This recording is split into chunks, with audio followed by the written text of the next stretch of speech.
Good morning sa tanan. So human na tagpangapi diri ano. So ahari na pud ta diri kumbati na pud ta. Nindot yung panahon karon no. So ato aning limpyuhan diri kay medyo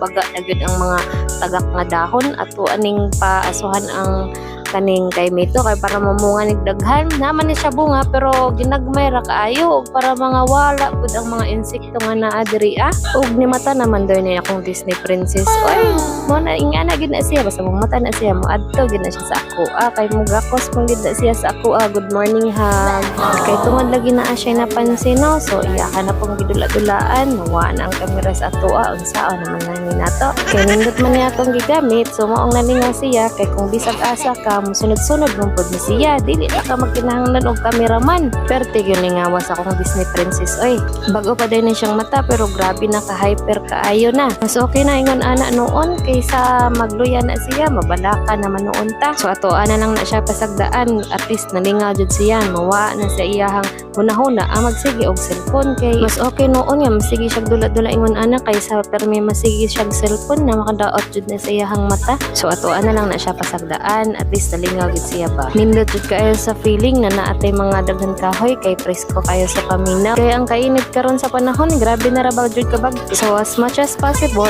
mananam na lang jud tag kahoy ani para nindot kayo sa paminaw nya inig kahapon kay mukalit rabayag ulan so maayo na lang ron kay medyo init-init gid siya ang panahon makalugar-lugar jud pag panglimpyo sa ato ang paligid ayaw man pud ning magpaaso ta usahay kay para ang mga lamok pod mga matay pod kay inig kahapon pertigyo daghanag lamok pod diri ang dapita nindot pod sa atong panlantaw no nga limpyo kay ato ang palibot hayahay kaayo